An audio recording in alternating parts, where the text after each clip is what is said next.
muda Pekanbaru nggak suka galau, belajar semangat, terus menyambut. Berjalan santai ke pasar bawah, membeli songket dan buah kuini. Kak, ini tahu nggak buah kuini? Buah apa? Buah kuini. Enggak. Kuini. Oh, buah Mangga. Berjalan santai ke pasar bawah, membeli songket dan buah kuini. Anak muda Pekanbaru gagah-gagah, cinta budaya, penuh jati diri. Ini satu pantun lagi buat Pak Agung. Pak Agung ini adalah sahabat saya sejak dulu. Jadi mohon maaf nih Pak Agung kalau ketika Pak Agung nelpon nge-video call saya, minta waktu saya untuk datang ke Pekanbaru, saya nggak tahu kalau beliau wali kota. Karena saya kurang update ya tentang masalah politik. Jadi pas beliau video call saya bilang, ini Bang Agung nelpon saya nih. Akhirnya saya angkat, ternyata di belakangnya banyak tokoh-tokoh hebat. Ada Pak Wakil, ada banyak orang di situ. Dan Pak Agung memperkenalkan diri, Ustaz saya sekarang diamanahi jadi wali kota Pekanbaru. Wah, saya jadi surprise. Selamat buat Pak Agung, Pak Marturius. Saya punya pantun, dan pantun ini bukan pujian ya, tapi ini sebuah doa. Semoga menjadi kenyataan.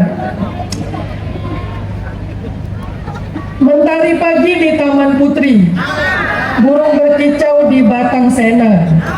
Wali kota kami bijak bestari, Agung Nugroho pemimpin mulia. Alhamdulillah malam ini insya Allah Pak Agung bakal ngasih hadiah umroh buat 2 orang jamaah. Tapi syaratnya ada di saya. Jadi siapa yang nanti bisa menjawab pertanyaan dari materi taklim kita pada malam ini, insya Allah bisa mendapatkan tiket umroh gratis dari Pak Wali Kota. Tepuk tangan dulu buat Pak Wali Kota dan kita semua. Assalamualaikum warahmatullahi wabarakatuh. Alhamdulillahirabbil alamin.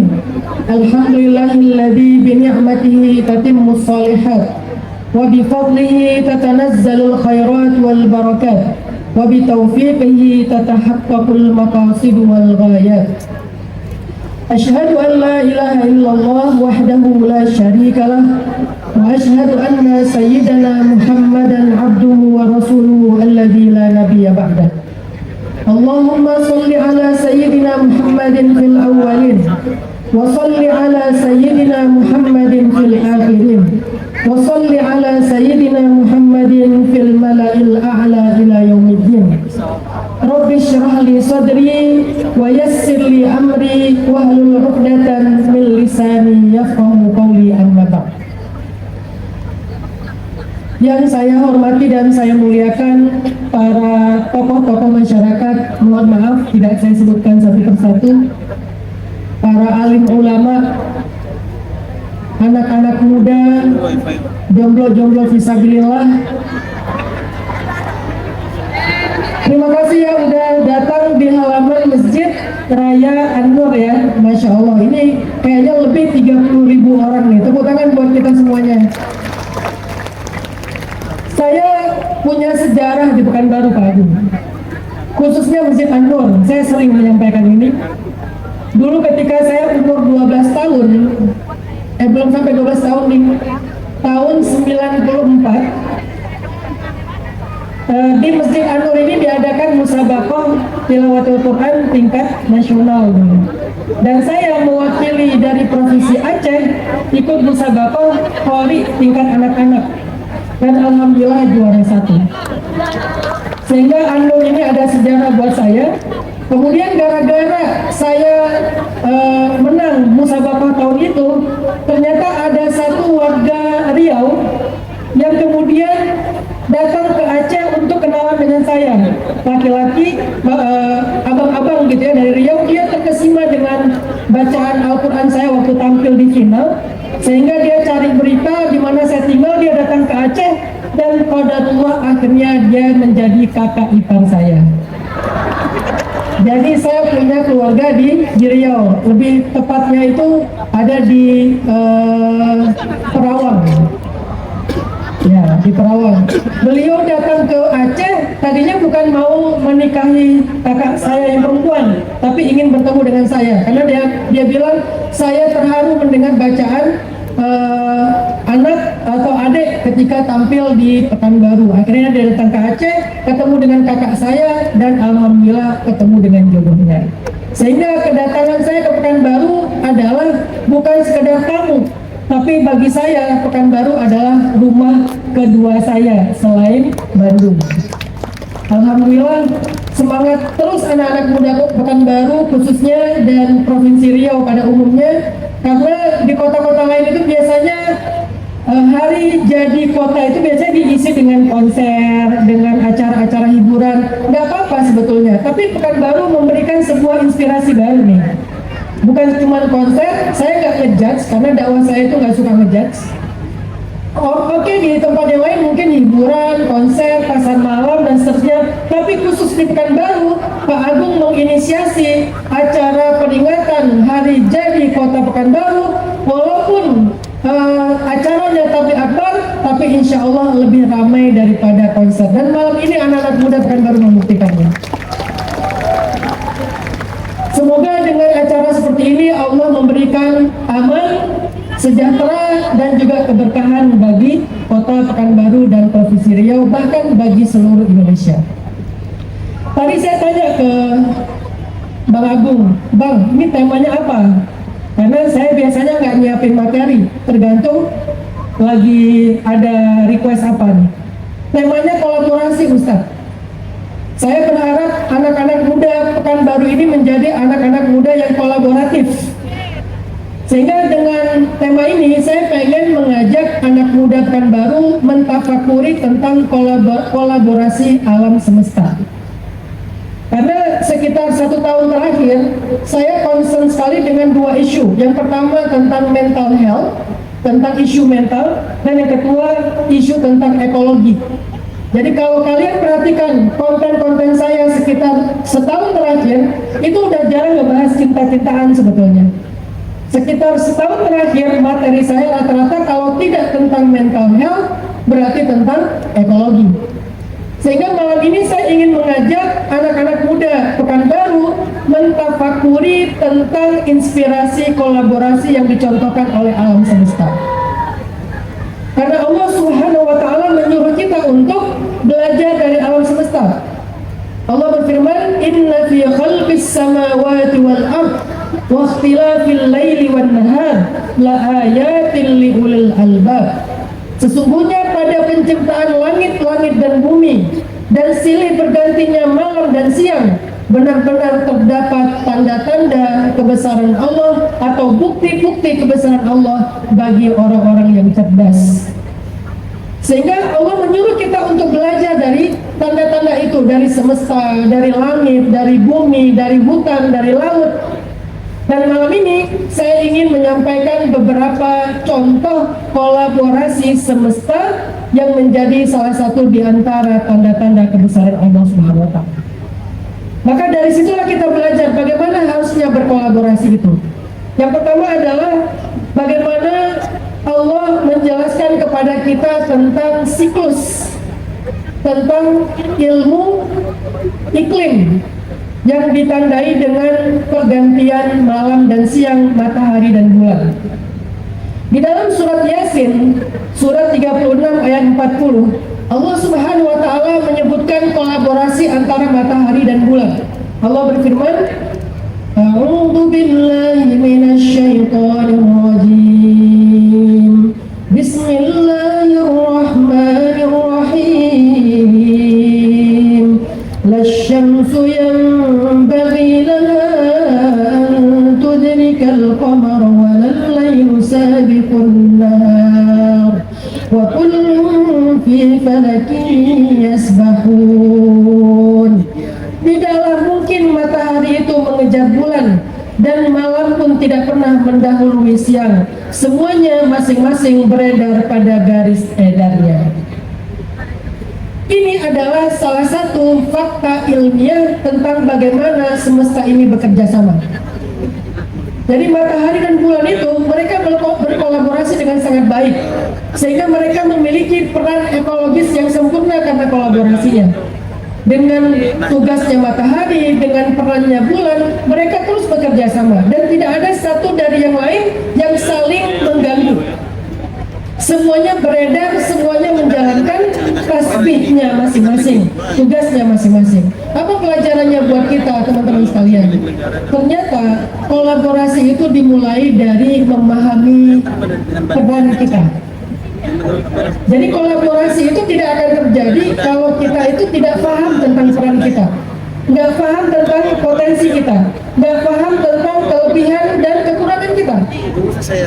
Sehingga kalau kita tidak paham peran kita, kita seringkali melakukan sesuatu yang bukan bagiannya. Kita seringkali berkomentar tentang sesuatu yang kita nggak mengerti.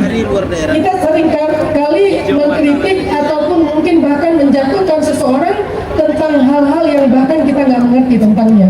Makanya tidak akan terjadi sebuah kolaborasi yang baik sebelum kita memahami peran dan potensi diri kita masing-masing. Laki-laki, perempuan, suami, istri, pemerintah, rakyat, anak muda, orang tua, semuanya punya peran dalam masyarakat dan peradaban. Sehingga kalau kita paham peran kita fokus menjadi yang terbaik dalam peran itu, insya Allah kolaborasi itu akan berjalan dengan baik. Saya kasih sebuah contoh. Kak Buni. Kak Buni itu adalah murid saya yang hijrah sebelum pandemi ya Kak Buni. Tahun berapa Kak Buni? 2016. Jadi ketika dulu saya bikin dakwah hijrah anak muda, salah satu metodenya adalah saya ingin mengkolaborasikan potensi-potensi anak muda lewat masjid, lewat dakwah.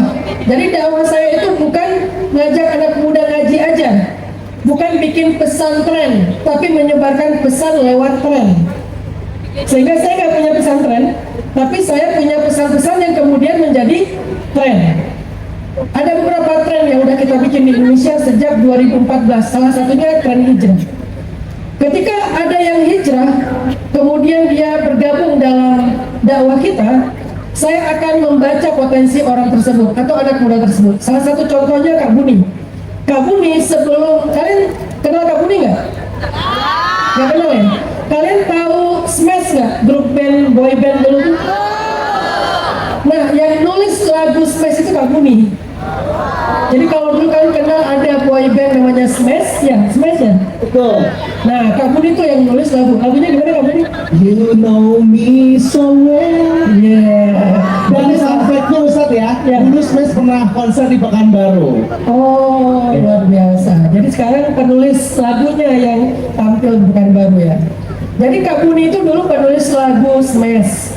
Dia presenter TV, dia penyiar radio terkenal. Dia MC yang kondang banget lah di Pulau Jawa. Setelah Kak Buni hijrah, kemudian dia mulai ngaji di kajian-kajian saya bilang ke Kak Buni, mau nggak kolaborasi? Apa kolaborasinya Ustadz? Saya bukan seorang Ustadz, saya bukan ulama, saya nggak bisa ngajar. Enggak. Kak Buni jangan ngajar, Kak Buni jangan ceramah, tapi bantu saya untuk menjadi MC di acara-acara tabligh akbar dan kajian-kajian. Karena selama ini saya ngelihat tabligh akbar atau kajian itu biasanya MC-nya itu bukan MC yang memang profesional. Biasanya sangat normatif lah. Ketika dia membaca rundown-nya normatif banget, protokoler banget, tapi dengan sentuhan-sentuhan MC yang entertain, saya berharap event-event tabligh akbar itu lebih ramai, lebih hype daripada event-event hiburan. Sehingga akhirnya Kak Buni pun bersedia. Alhamdulillah sejak Kak Buni bergabung, banyak banget acara-acara tabligh akbar hari ini yang memakai jasa MC profesional. Sehingga suasana kegiatan tabligh akbar itu dipenuhi oleh anak muda karena hype-nya dengan nuansa anak muda. Itu bentuk kolaborasi. Kak Buni potensinya di MC. Nanti ada lagi anak hijrah yang dia tuh kelebihannya adalah sebagai IO, event organizer. Dia udah biasa bikin-bikin event bersama dengan brand-brand rokok, brand-brand terkenal gitu ya. Saya bilang ke dia, mau nggak kamu jadi I.O. untuk acara konser langit? Saya nyebutnya konser langit, walaupun dulu sempat kontroversi, kok konser langit segala macam. Karena konser ini artinya kan mengumpulkan banyak orang, crowd event. Sedangkan langit adalah nuansanya, materinya, kegiatannya, ibadah, kemudian tabligh akbar, taklim, dakwah, sehingga saya menyebutnya konser langit. Akhirnya dia mau, kita bikinlah event konser langit di bulan Ramadan, namanya Ngabuburit. Setan dari ngabuburit, rame anak-anak muda, sehingga akhirnya dakwah itu diterima oleh anak muda dengan pendekatan event organizer yang lebih profesional. Begitu juga dengan potensi-potensi yang lain. Apa yang terjadi pada malam ini, acara HUT Pekanbaru 241 tidak akan terlaksana kalau hanya hajatnya Pak Wali Kota saja. Tapi terlaksana karena di sini ada kameramen, di belakangnya ada I.O. atau event organizer, ada orang-orang sound, ada kemudian orang-orang yang terlibat secara kepanitiaan, volunteer dan seterusnya. Semua kita terlibat dengan peran masing-masing. Akhirnya terlaksanalah sebuah event yang berkah yang disebut dengan event hari jadi atau miladnya Kota Pekanbaru. Ini kolaborasi. Coba teman-teman renungkan kisah ketika dulu Muhammad Al-Fatih membebaskan Konstantinopel. Kenapa Nabi mengatakan ni'mal jaish? Sebaik-baik pasukan adalah pasukan itu. Kenapa? Karena pasukannya Al-Fatih adalah pasukan yang sangat kolaboratif. Bahkan bukan hanya sesama kaum muslimin, non-muslim pun terlibat menjadi pasukannya Al-Fatih. Siapa dia? Dia adalah seorang laki-laki non-muslim Kristen dari Eropa yang membuat meriam besar untuk pasukan Al-Fatih. Sehingga keterlibatan dia sebagai seorang insinyur yang membuat senjata itu menentukan kemenangan pembebasan Konstantinopel. Dia tidak menjadi muslim, dia tidak sholat di masjid, tapi peran dia adalah sebagai insinyur senjata. Sehingga akhirnya dengan meriam yang besar yang dia bikin, namanya Orban, kemudian dijadikan nama meriam Orban. Sehingga akhirnya benteng yang sekian ratus tahun tidak pernah bisa ditaklukkan di tangan Muhammad Al-Fatih. Hasil apa? Hasil ni'mal jaish, sebaik-baik pasukan, dan salah satunya adalah Orban yang berasal dari Eropa itu. Begitu juga nanti ada muncul gurunya Muhammad Al-Fatih, Aksamsuddin. Beliau juga bagian dari pasukan, tetapi tugasnya bukan ngajar. Aksamsuddin punya kelebihan lain selain seorang tokoh sufi. Beliau juga seorang ahli biologi dan ahli bakteri. Sehingga Aksamsuddin menjaga pasukan dari serangan-serangan virus. Karena orang-orang yang musuh mereka suka menyerang mereka dengan menyebarkan virus, menyebarkan hama, menyebarkan berbagai macam bakteri, sehingga menjadi penyakit di antara para pasukan. Siapa yang menolong mereka? Aksamsuddin dengan keahliannya di bidang virus dan bakteri. Bahkan beliau punya buku tentang masalah bakteri. Ini artinya beliau tahu perannya. Selain sebagai ulama, selain sebagai seorang tokoh sufi, beliau juga seorang ilmuwan di bidang biologi ataupun di bidang virus dan bakteri. Ini yang Allah sebutkan di dalam surat Yasin. Matahari tidak mendahului bulan, bulan tidak mendahului matahari, malam tidak mendahului siang, siang tidak mendahului malam. Kenapa? Semua mereka beredar bertasbih sesuai dengan perannya masing-masing. Sekarang kita coba ambil ayat ini menjadi bagian dari cara hidup kita di rumah tangga. Ini buat kalian yang udah menikah. Coba kalau kalian ingin rumah tangganya sakinah, mawaddah, warahmah, salah satunya adalah pahami peran masing-masing, bukan saling menuntut, tapi saling mengerti perannya sendiri-sendiri. Apa peran istri? Apa kewajiban istri? Apa ibadahnya istri? Apa ibadahnya suami? Sehingga kalau masing-masing beribadah, bertasbih dengan caranya, insya Allah rumah tangga mereka akan sakinah, mawaddah, warahmah. Tapi kalau saling menuntut, harusnya begini, harusnya begitu, rumah tangga itu seperti neraka. Dan itu bukan bentuk dari kolaborasi. Jadi yang pertama, Ayat kolaborasi semesta itu ada di dalam surat Yasin, surat 36 ayat 40. Silakan nanti anak-anak muda Pekanbaru merenungkan ayat ini dalam tilawahnya. Yang kedua, saya itu salah satu olahraga hobi saya itu adalah scuba diving, nyelam. Dan saya lebih senang dengan scientific dive, nyelam untuk belajar, nyelam untuk menemukan fakta-fakta ilmiah. Ternyata laut itu mengajarkan kita tentang kolaborasi yang luar biasa. Ketika diving, saya baru memahami beberapa fakta. Salah satunya adalah ternyata teman-teman, laut itu menyumbang oksigen bagi kehidupan kita itu lebih besar daripada hutan. Jadi kalau hutan itu menyumbang oksigen kurang lebih sekitar 30-40%, laut itu menyumbang oksigen 60-70%.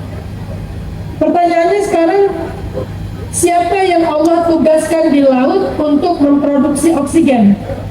Ternyata di laut itu ada satu makhluk mikroorganisme, makhluk kecil banget yang gak kelihatan dengan mata kita, tapi dia ada, yang Allah tugaskan dengan sebuah tugas yang sangat penting, yaitu memproduksi oksigen. Nama makhluk itu adalah fitoplankton. Jadi kalau plankton itu ada dua, ada fitoplankton, ada zooplankton. Kalau yang kalian nonton di SpongeBob itu zooplankton, yang jelek itu zooplankton. Tapi kalau fitoplankton dia kecil, mikroorganisme, nggak kelihatan. Dia hidup di bawah permukaan air. Jumlahnya banyak banget. Ternyata makhluk kecil yang bernama fitoplankton inilah yang memproduksi oksigen dengan fotosintesis. Dia menyerap cahaya matahari, kemudian dia merubah karbon menjadi dua, satu glukosa atau kita nyebutnya dengan gula, dan satu lagi menjadi O2 atau kita nyebutnya dengan oksigen. Kemudian setelah dia memisahkan antara glukosa dengan oksigen, lalu dia jadikan oksigen itu dia lepaskan ke atmosfer. Bagaimana cara dia melepaskan ke atmosfer? Cara fitoplankton melepaskan oksigen ke atmosfer itu dibantu oleh arus dan ombak. Ternyata ombak di laut itu ada fungsinya. Salah satu fungsi ombak di laut itu adalah menciptakan turbulensi di permukaan air, sehingga ketika ada turbulensi di permukaan air itu membantu melepaskan oksigen dari fitoplankton ke atmosfer. Maka di sini udah ada kolaborasi antara apa? Satu, matahari. Kedua, fitoplankton. Ketiga, ombak ataupun arus. Nah, pertanyaannya sekarang fitoplankton itu makan apa? Ternyata makanan fitoplankton itu adalah nitrogen dan fosfor. Dari mana dia dapatin nitrogen dan fosfor? Nitrogen dan fosfor itu diproduksi di kedalaman 100 sampai 200 meter di dalam air. Sementara fitoplankton tinggalnya di permukaan air. Dia nggak bisa turun ke bawah, dia nggak bisa deep dive. Gimana cara dia mendapatkan fosfor dan nitrogen sementara dia tinggal di atas? Ada makhluk lain yang bekerja dengan caranya. Ada makhluk yang namanya hewan decomposer. Salah satunya adalah bumhead. Ini salah satu ikan favorit saya kalau lagi diving. Bumhead itu ikan gede yang dia punya kayak benjolan di kepalanya. Dan dia itu disebut decomposer karena dia memakan sampah-sampah organik di dalam laut. Kayak misalnya karang mati, hewan yang sudah mati, dimakan sama bumhead. Setelah dimakan, dia buang sebagai pup atau kotoran, tapi kotorannya itu berbentuk pasir.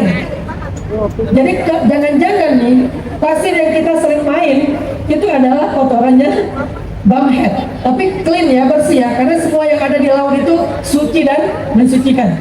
Nah, dia tuh makan sampah-sampah organik, kemudian sampah ini dikeluarkan dalam bentuk kotorannya, tapi kotorannya dalam bentuk pasir-pasir kecil, dan pasir ini menempel di wall, di dindingnya karang. Jadi ketika dia pup, nempel kotorannya itu di dinding karang dalam bentuk pasir. Lalu datanglah namanya down current. Down current itu adalah arus bawah nyedot. Datang down current. Ketika datang down current, maka wall atau dinding karang yang ada di laut itu nanti terjadi sebuah peristiwa fenomena namanya fenomena marine snow, salju di dalam laut. Dan sebagai diver, saya sering banget menyaksikan fenomena salju tuh, lagi kayak hujan salju tapi di dalam laut, namanya marine snow atau ocean snow. Kenapa terjadi marine snow? Karena disedot sama daun karang, sama arus bawah. Apa yang disedot tadi? Sampah-sampah dari kotorannya bumphead disedot ke bawah. Di bawah udah ditunggu sama satu lagi mikroorganisme namanya cyanobacteria. Bahkan cyanobacteria ini adalah makhluk pertama yang ada di muka bumi sebelum manusia. Dia yang merubah O atom menjadi O molekul yang kita sebut dengan O2 atau oksigen. Tadinya kan di bumi nggak ada oksigen kan, adanya O atom. Jadi oksigennya itu oksigen racun. Maka cyanobacteria inilah yang merubah oksigen racun O atom ini menjadi O molekul atau O2 yang kita hirup sekarang. Nah, cyanobacteria di kedalaman 200 meter memakan sampah-sampah organik yang tadi hasil marine snow, lalu dia rubah menjadi fosfor dan nitrogen. Setelah dia keluarkan dalam bentuk fosfor dan nitrogen, muncul lagi arus atas. Jadi Allah itu sebaik-baik perencana, sebaik-baik yang memelihara. Muncul arus atas, kemudian nitrogen dan fosfor ini dihembuskan ke atas, dan di atas itu ditunggu sama fitoplankton. Saat itulah fitoplankton makan siang. Dan saya ketika dive menyaksikan peristiwa ini. Muncul daun karang. Biasanya ciri-ciri ada arus itu ikan yang tadinya berenangnya acak tiba-tiba baris. Kalau ikan udah baris berarti ada arus. Kalau barisnya menghadap ke sana berarti arusnya dari sana. Kalau barisnya menghadap ke atas berarti arusnya ke bawah. Jadi kita kalau melihat ikan udah berperilaku baris, kita langsung cari tempat yang safe untuk diam supaya nggak kesedot sama arus. Karena kalau kesedot kedalaman 100-200 meter udah innalillahi. Kita saksikan tuh peristiwa marine snow, kemudian daun karang, kemudian nanti ada upcurrent, kemudian nanti ada manta ray muncul untuk makan siang, termasuk hewan-hewan yang kita nggak kelihatan, yaitu seperti fitoplankton. Apa yang ingin saya sampaikan di sini? Ternyata semesta ini berjalan dalam kolaborasi yang sempurna. Jadi kita bisa menghirup udara yang segar, kita bisa mendapatkan air yang sehat, kita bisa hidup di muka bumi ini hasil kolaborasi semesta, langit dan bumi, matahari dan bulan, hutan dan laut secara sempurna. Tidak ada satupun dari mereka yang merusak kolaborasi itu atau yang mengambil peran yang lain. Semuanya menjalankan tasbihnya sendiri-sendiri. Sehingga dari mereka lah kita belajar, teman-teman. Dari alam itulah kita belajar, dari laut itulah kita belajar, dari gunung itulah kita belajar. Kalau di laut tadi ada fitoplankton, bumphead dan seterusnya. Kalau di gunung salah satu kolaborasi yang sangat luar biasa itu adalah kolaborasi lebah. Dan itu Allah sebutkan di dalam Al-Quran, surat lebah atau surat An-Nahl, surat 16 ayat 68 dan ayat 69. Saya bacakan ayatnya. Wa auha rabbuka ilan nahli anittakhidhi minal jibali buyuta wa minasy syajari wa mimma yahrishun thumma kuli min kulli thamarat fasluki subula rabbik dalula yakhruju min butuniha syarabun mukhtalifun alwanuhu fihi shifaa'un linnas inna fi dzalika laayatin liqaumin yatafakkarun. Artinya, dan Tuhanmu telah mengilhamkan kepada lebah, buatlah sarang di gunung-gunung, di pohon-pohon kayu, dan di tempat-tempat yang dibikin oleh manusia. Kemudian makanlah dari segala macam buah-buahan, lalu tempuhlah jalan Tuhanmu yang telah dimudahkan bagimu. Dari perut lebah itu keluar minuman madu yang bermacam-macam warnanya.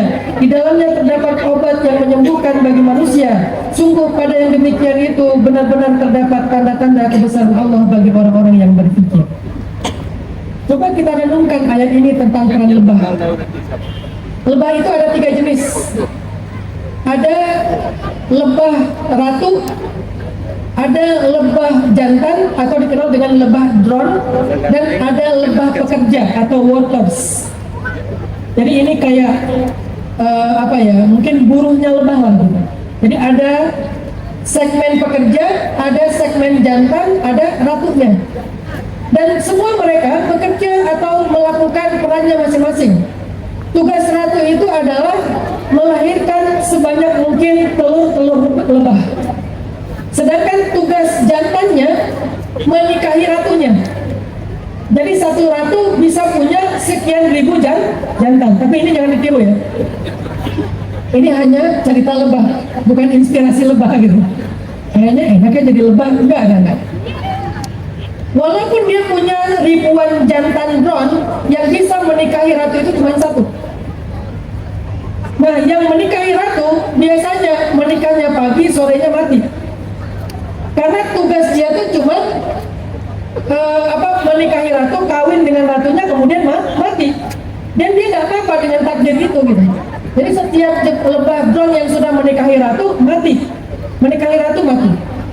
Sehingga muncullah anak-anak lebah yang banyak. Sedangkan lebah pekerja, tugasnya itu adalah mulai dari membuat sarang, kemudian mencari serbuk sari, mencari bunga, serbuk sari dan nektar ya. Ada dua yang dia dapatkan, serbuk sari dan nektar. Kemudian dia pulang untuk membuat madu sebagai makanan yang baik bagi manusia dan sekaligus menjadi obat. Nah, pertanyaannya sekarang, bagaimana cara mereka bekerja? Bagaimana cara lebah itu tahu di mana sumber serbuk sari dan nektar yang baik? Jadi lebah pekerja itu terbang mencari sumber-sumber makanan di pegunungan, bahasa surat Al-Quran tadi. Nah, ketika mereka sudah menemukan beberapa sumber makanan, mereka pulang, sampai di rumah mereka kasih tahu kepada lebah-lebah muda di mana sumber makanan mereka. Bagaimana cara mereka berkomunikasi? Lebah itu tidak berkomunikasi dengan verbal seperti kita. Jadi suara yang kita dengar dari lebah itu bukan dari mulutnya, tapi dari sayapnya. Lebah tidak berkomunikasi dengan bahasa verbal, tapi lebah berkomunikasi dengan sebuah tarian. Namanya bee dance. Tarian lebah. Jadi lebah juga menari. Jadi tariannya lebah itu kalau kalian perhatikan ya, di sarang lebah, ada lebah pekerja datang, lalu dia tiba-tiba kayak nari gitu muter-muter. Itu sebetulnya bukan lagi dance, sebetulnya lagi ngasih tahu kepada lebah muda di mana sumber makanan nektar dan serbuk sari itu berada. Setiap gerakannya itu menentukan arahnya, jaraknya, kandungan makanannya berapa banyak, itu ada gerakannya, walaupun kita nggak bisa meniru. Misalnya dia ketika gerakannya tertentu mengarah sesuai dengan cahaya matahari, berarti dia menunjuk arah di sana sumber makanannya. Dengan putaran tertentu dia menunjuk arah, ternyata jaraknya sekian, semakin lama dia muter semakin jauh jaraknya. Dengan loncatan tertentu dia menunjukkan kandungan makanan yang terkandung di sana seberapa banyak. Semuanya menjalankan perannya, sehingga akhirnya kita menikmati madunya. Inilah contoh inspirasi dari lebah bagaimana mereka berkolaborasi. Sehingga teman-teman sekalian yang dirahmati Allah Subhanahu wa taala, dengan dua tafakur ini, pertama surat Yasin, kedua surat An-Nahl. Sebetulnya kalau tadi yang di laut juga ada firman Allah di dalam surat An-Nahl yang awal-awal, wa ma min dabbatin fil ardi illa 'ala Allahi rizquha huwa ya'lamu mustaqarraha wa mustawda'aha kullun fi kitabin mubin. Itu juga Allah jelaskan di surat An-Nahl. Maka kita belajar tentang satu hal, kolaborasi adalah ketika kita menjadi versi terbaik diri kita. Jadi kolaborasi itu bukan nuntut, bukan pengen, bukan caplok, bukan ngurus orang lain. Kolaborasi itu adalah ketika kalian menjadi versi terbaik diri kalian. Belajarlah, upgrade-lah diri kalian, skill kalian, ilmu kalian, wawasan kalian, pengalaman kalian, mental kalian. Ketika kalian menjadi pemuda terbaik Pekanbaru, maka kalian akan menciptakan kolaborasi terbaik di kota Pekanbaru. Sebagaimana lebah, sebagaimana cyanobacteria, sebagaimana phytoplankton, sebagaimana juga matahari dan bulan. Sehingga dengan seperti itu, insya Allah bangsa kita punya harapan yang baik di masa depan. Kenapa? Karena bangsa kita itu isinya adalah anak muda terbaik yang mampu berkolaborasi dengan kolaborasi yang terinspirasi dari alam semesta. Tidak ada satupun dari mereka itu yang perang, tidak ada satupun dari mereka itu yang saling menyakiti, karena mereka semuanya paham dengan tasbih ataupun tugasnya masing-masing. Semoga ini bisa menjadi renungan buat kita semuanya, bisa menjadi sebuah curiosity ya, sebuah kepenasaran untuk kalian belajar lagi dengan membaca, dengan literasi, sehingga kita menjadi orang-orang yang bisa berkolaborasi dengan baik. Alhamdulillah, Allahumma shayyiban. Sebelum saya tutup, saya pengen minta tolong Kak Buni untuk kita menunaikan janji Pak Wali tadi memberikan hadiah umroh nih Kak Buni nih. Siap Ustaz. Jadi saya kasih dua pertanyaan ya. Nanti Kak Buni yang pilih satu Oke. laki-laki, satu perempuan. Oke, hujan rezeki ya Ustaz ya.